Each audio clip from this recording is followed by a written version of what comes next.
Hey everyone, welcome back. We're going to do a deep dive into something today that's got a lot of Manchester United fans scratching their heads. Yeah.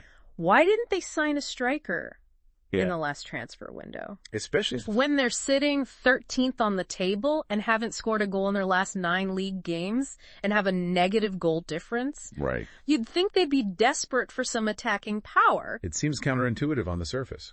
It does, doesn't it? Yeah. So we're going to be digging into an article from the Manchester Evening News to try and understand this a little better. All right. So Let's unpack it. let's unpack this. Yeah. The article leads with Manchester United's financial situation. Okay. Apparently they're walking a tightrope when it comes to the Premier League's profitability and sustainability rules. Right. So these rules basically limit how much money a club can lose over a certain period. Yeah. Yeah. It's all about keeping things financially stable across the league. So no crazy spending sprees for Man U, even if they need a striker. Exactly. They can't risk the penalties Yeah. that come with breaking those rules. And that's a key reason why they had to be strategic and cautious in the transfer window. No panic buys. So their hands were tied financially, Yeah. making a big striker signing impossible Right. now. But that leads to another question. Yeah. What are they doing with the strikers they already have? They've got Rasmus Hojlund Right. and Joshua Zirkzee. Yep. How are they performing? How are they performing? Well, that's another piece of the puzzle, and it's not exactly a rosy picture. Okay. Hojlund hasn't scored in 13 games, and Zirkzee has only managed 1 goal in 16 appearances. Wow, those are some pretty dire stats. I can see why fans are a bit worried. Yeah, and here's where it gets interesting. Okay. The article mentions that there were doubts about Zirkzee from within the club hierarchy even before the season started. So maybe his lack of goals isn't a huge surprise to them. Right. But if they already had doubts about him, why not bring in someone else? Yeah, especially with Hojlund not exactly setting the league on fire either. The article indicates that Manchester United deliberately held back spending in the winter window so they can really go for it in the summer. So they're playing the waiting game. Yeah. But does that mean they're essentially sacrificing the season to go big in the summer? Potentially, yeah. That seems like a pretty risky strategy. It's definitely a calculated gamble they're banking on, being able to land a top striker then. And they're also hoping their young players will develop in the meantime. Speaking of young players, the article mentions that Man U have been focusing on signing players under 26. Right. They seem to be prioritizing long-term potential over immediate results. Absolutely. That's been a clear trend in their recent acquisitions. Yeah. They brought in Aiden Heaven, Patrick Dorgu, Okay. and Lenny Yoro, all young players with lots of room to grow. Yeah. And that lines up with this idea of being strategic and thinking long-term. Okay, so we got financial constraints, a focus on youth, and a plan to splurge in the summer. Right. But let's not forget, they didn't sign those 2 other players. They were reportedly considering Mathis Tull and Christopher Nkunu. Why not? That's a good question. Yeah. It suggests they're being very selective. They're not just snapping up any young striker who comes along. They have a specific profile in mind. Right. And they're willing to wait for the right player. It all paints a picture of a club trying to rebuild strategically, but under some serious financial pressure. But there's another layer to this, isn't there? Yeah. The article also talks about how Manchester United's attack has been weakened by players leaving the club. Yes, that's a crucial point. Yeah. It's not just about who they've brought in, Right. but also who they've lost. Yeah. Jadon Sancho's loan to Chelsea last summer was a big blow. Right. And then they've also sent Marcus Rashford, Antony, and Ethan Wheatley out on loan during the winter window. Wow. That's a lot of attacking firepower gone. It is. Losing players like Sancho, Rashford, and Antony really hurts their attacking options. Yeah. It's not just about bringing someone new in. They're also dealing with significant gaps left by these departures. Yeah. No wonder fans are a little on edge. So we're seeing a club trying to manage a difficult situation. It is. They're walking this tightrope between financial limitations, long-term planning, and the immediate need for goals.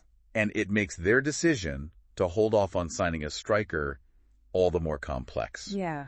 It's not just about one factor. Yeah. It's about all of these factors intertwined. Exactly. It's not as simple as just saying, they need a striker, why didn't they sign one? Right. There's a lot more going on behind the scenes. And that's what makes this so fascinating to unpack, right? Yeah. We're starting to see the bigger picture here. Absolutely. But I do wonder, is this wait and see approach the right move? Is it too risky to leave the team shorthanded, now potentially jeopardizing their chances this season? That's the million-dollar question, isn't it? Yeah. There are definitely risks involved. Yeah. But there's also potential for big rewards if their gamble pays off. Yeah. It's a high-stakes game they're playing. Right. Yeah. Absolutely. Yeah. They're trying to be financially responsible, plan for the future, and still compete in the present. Yeah. That's got to be tough. It is a tricky balancing act. And, the article actually uses the words sensible and financially disciplined to describe Man U's approach. That's interesting. Yeah. It almost sounds like they're trying to reassure fans, Right. Even though not signing a striker seems kind of risky, but let's be real. It's also risky to leave the team shorthanded now and potentially damage their chances this season, right? It is. What happens if they miss out on a top striker in the summer? That's the gamble they're taking. Right. They're betting on themselves to find the right player when they have more financial flexibility. And they're also hoping that their current strikers can step up their game in the meantime. I was chatting with a United fan the other day, and they're worried the club is being too cautious. Okay. They were saying the team needs a boost now, not later. Yeah, I can understand that frustration. Right. For fans, it's hard to stomach a lack of goals. Right. Especially when it seems like there are solutions out there. And remember we were just talking about how they had doubts about Zirkzee even before the season began? Right. You've got to wonder if they already had concerns.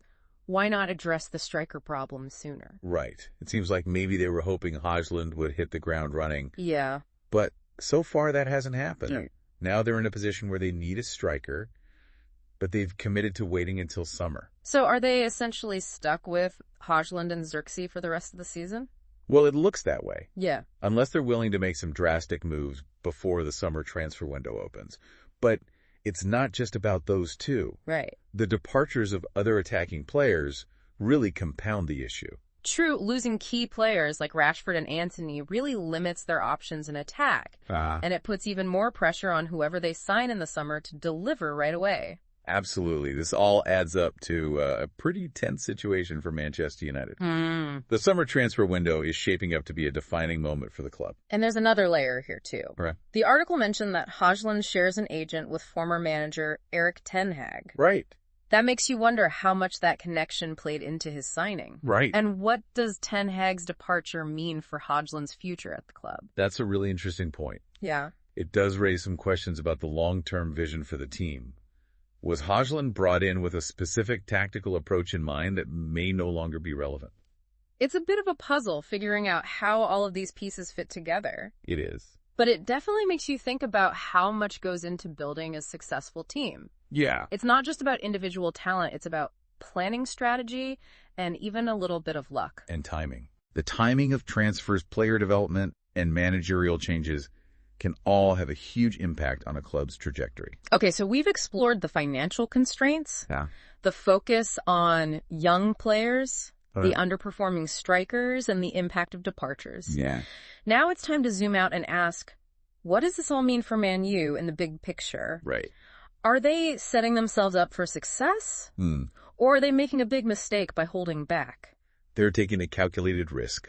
That's for sure. Yeah. By prioritizing long-term stability and growth, they're essentially putting all their eggs in the summer transfer window basket. If they can land that star striker in the summer, right, and their young players continue to develop, then maybe this strategy will pay off. Right.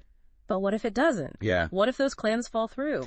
Then they could find themselves in an even tougher position. They'll have missed out on immediate results and potentially jeopardize their long-term goals as well. Yeah. It's a high-stakes gamble. And it's not just about their performance on the field, right? Right. This also impacts the fans, their expectations, and their relationship with the club. Yeah. I can't imagine it's easy being a Man U fan right now with all this uncertainty hanging in the air. You got that right. Yeah. There's a lot riding on the summer transfer window, both for the club and its supporters. It's really amazing how much goes on behind the scenes. It is, isn't it? In football, you know? Yeah, you just see the end result. You think about the players and the goals and the tactics. Right, exactly. But there's all this other stuff going on. There's this whole other dimension of, financial pressures and long-term strategies and internal club dynamics that we don't always see. To shape those decisions. Right. Yeah. It's like a giant chess game with each move carefully calculated. Absolutely. Yeah. Every decision carrying a ripple effect. It really is like a chess match. And in Man U's case, they've chosen a path that prioritizes long-term stability and growth over chasing immediate success. Right. But that path comes with its own set of challenges. It does, doesn't it? And uncertainty. And uncertainties. Yeah. And it puts immense pressure on them to make the right moves in the summer. For sure. Yeah, in the upcoming summer transfer window. Absolutely. So as we kind of wrap up... As we wrap up this deep dive. Let's leave our listener with something to ponder. Yeah. Okay. Yeah. So here's a final thought-provoking question. By banking on future signings. Okay. Is Man U setting themselves up for success next season? Or are they gambling with their present by sacrificing immediate results? That's a great question. It really gets to the heart of the dilemma that they're facing. Yeah. Short-term pain for potential long-term gain. Only time will tell if their strategy pays off.